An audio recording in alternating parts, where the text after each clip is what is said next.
BPSC 64वीं में interview के लिए सेलेक्टेड सभी अभ्यर्थियों का मैं पंकज कुमार देसी प्रोफेशनल आप सभी का स्वागत करता हूं। दोस्तों, मैं 56-59 बैच का एक देसी प्रोफेशनल हूं और फ़िलहाल मैं नवादा ज़िले में अपने प्रोबेशन पीरियड पर कार्यरत हूं। सबसे पहले मैं आपको अपने बारे में बताना चाहूँगा कि मैंने जब 56-59 बैच में इंटरव्यू दिया था तो उसमें इंटरव्यू 150 नंबरों का हुआ करता था और मुझे उसमें 126 नंबर आए थे।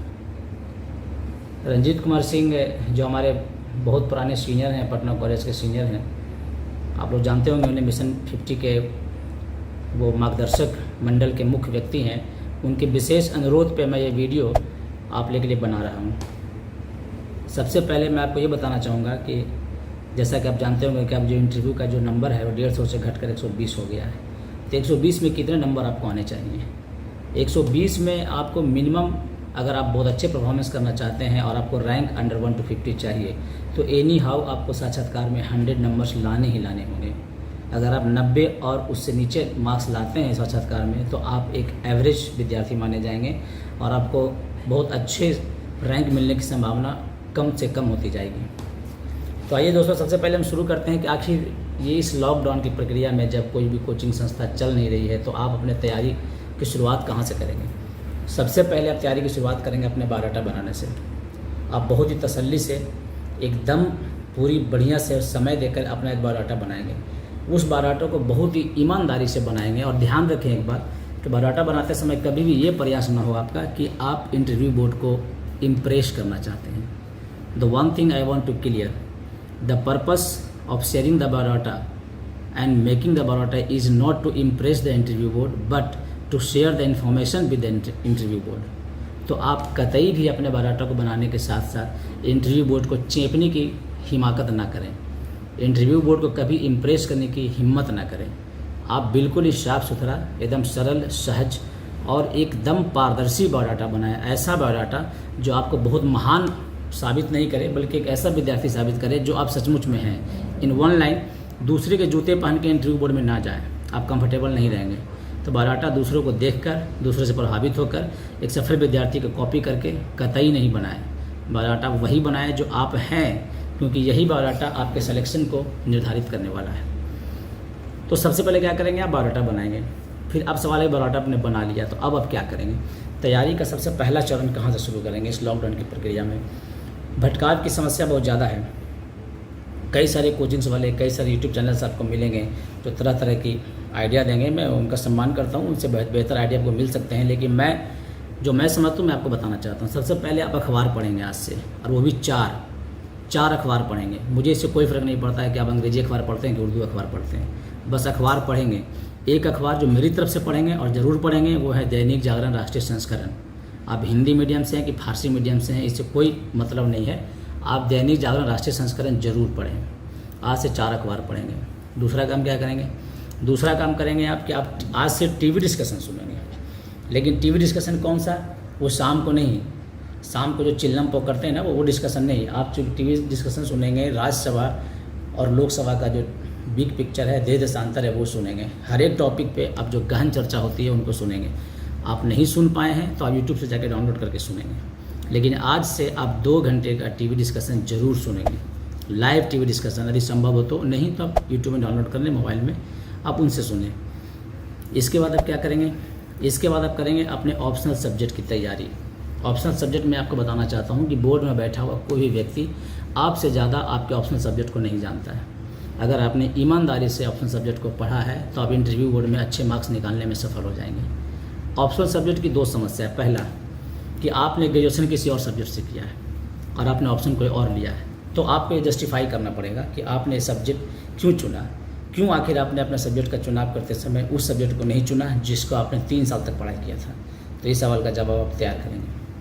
अगर आपको ऑप्शनल सब्जेक्ट वही है जो आपके ग्रेजुएशन में था तो बड़े खुश नसीब हैं, आपको जस्टिफाई करने की आवश्यकता नहीं है और आपके मार्क्स ज़्यादा लाने की संभावनाएँ और प्रबल हो जाती हैं। कुछ बातें मैं आपको बताना चाहूँगा इंटरव्यू के बारे में। इंटरव्यू के बारे में कुछ मिथ है, कुछ गलतफहमियाँ हैं जो आपको जानना चाहिए आज इंटरव्यू शुरू करने से पहले। और सबसे बड़ी गलतफहमी ये है कि इंटरव्यू नॉलेज का टेस्ट नहीं है। पता नहीं किस महापुरुषों ने ऐसा बता दिया है कि इंटरव्यू नॉलेज का टेस्ट नहीं है। मैं बाकी इंटरव्यू के बारे में नहीं कह सकता, होगा CDS और NDA का जो सर्विसेज सिलेक्शन बोर्ड है SSB, उसमें शायद वो नॉलेज का टेस्ट नहीं है, वहाँ भी नॉलेज का टेस्ट है। BPSC इंटायरली नॉलेज का टेस्ट है। आप इस गलतफहमी में बिल्कुल ना रहें कि इंटरव्यू नॉलेज का टेस्ट नहीं है। BPSC नॉलेज का टेस्ट है और आपके नॉलेज का टेस्ट किया जाएगा, इसके लिए तसल्ली रखें आप। तो सबसे पहले इस दिमाग से अपने इस बात को खुरच कर नवान निकवार के टापू में कैद कर दें कि इंटरव्यू नॉलेज का टेस्ट नहीं है। इंटरव्यू बिल्कुल नॉलेज का टेस्ट है। आपके सामान्य ज्ञान नॉलेज का टेस्ट है, आपके ऑप्शनल सब्जेक्ट के नॉलेज का टेस्ट है, आपके करंट अफेयर के नॉलेज का टेस्ट है, आपके ऑप्शनल पेपर के नॉलेज का टेस्ट है।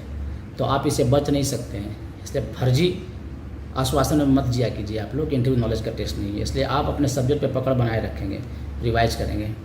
दूसरा आपका एक और इंटरव्यू का मिथ वो ये है कि आपका जवाब नहीं, जवाब देने का तरीका मायने रखता है ना। बिल्कुल गलत। क्या जवाब देने का तरीका मायने रखता है? जब आपको जवाब ही नहीं पता है तो कितने बढ़िया से जवाब देंगे तो क्या फ़र्क पड़ जाएगा उससे?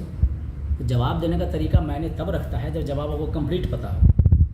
संस्कृत में कहावत है, वादे वादे तत्वबोधा चाहते, मतलब अगर कंटेंट है, तत्वबोध है, तो आपका कम्युनिकेशन स्किल, लैंग्वेज मायने नहीं रखता है। सिर्फ आपके पास लैंग्वेज है, सिर्फ आपके पास बात करने का तरीका है, गिफ्ट ऑफ ग्रैब है, कम्युनिकेशन स्किल है, तो बहुत ज़्यादा नंबर नहीं ला पाएंगे आप अगर आपके पास नॉलेज नहीं है। तो इस गलतफहमी से बाहर निकल जाएं कि आपका जवाब नहीं, जवाब देने का तरीका मायने रखता है। इसका मतलब तो ये हुआ कि आप बहुत अच्छे तरीके से सुंदर, सभ्य और एकदम मृदुभाषी होकर एक गलत जवाब को देंगे तो क्या बोर्ड आपको नंबर दे देगा? बिल्कुल नंबर नहीं देगा। तो आप भरोसा रखें मित्रों, जवाब देने का तरीका उतना ही मायने रखता है जितना जवाब। तो आप जवाब पे, कंटेंट पे फोकस करेंगे, ना कि उसके तरीके पे। तीसरा एक और मिथ है इंटरव्यू के बारे में, वो ये मिथ है कि कम्युनिकेशन स्किल बड़ा इंपॉर्टेंट है इंटरव्यू में। नो डाउट कम्युनिकेशन स्किल बहुत ही इंपॉर्टेंट है। अगर आपके पास बोलने की क्षमता है, बोलने की कला है, तो निस्संदेह आप बाकियों से 20 नंबर अधिक ले आएंगे। लेकिन क्या सिर्फ इसी के दम पे आप इंटरव्यू में अच्छे नंबर ला पाएंगे? बिल्कुल नहीं। कम्युनिकेशन स्किल आपका तब मायने रखता है जब आपके पास कंटेंट हो। मैं रिपीट करता हूँ, जब आपके पास कंटेंट हो।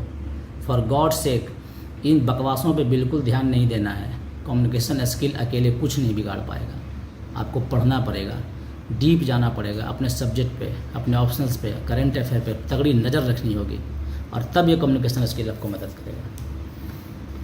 अब मुख्य समस्या ये है कि भाई मेरे पास भी समस्या आई थी कि ठीक है, मेरा मेंस में हो गया, मुझे इंटरव्यू देना है, तो मैं कहाँ जाऊँ तैयारी करने के लिए? क्या मैं दिल्ली जाऊँ? क्या मैं पटना जाऊँ? पटना में, दिल्ली में कहाँ जाऊँ?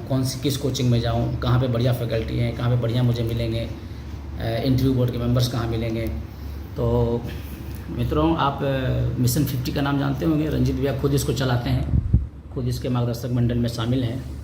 और मैं नहीं समझता कि बिहार में इससे बढ़िया आपको कोई जंक्शन, कोई प्लेटफॉर्म मिलेगा जहाँ पे आप इंटरव्यू की तैयारी कर सकें।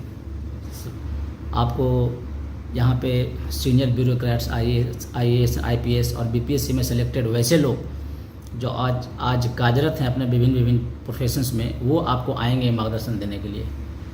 तो आइए मिशन 50 से जुड़िए।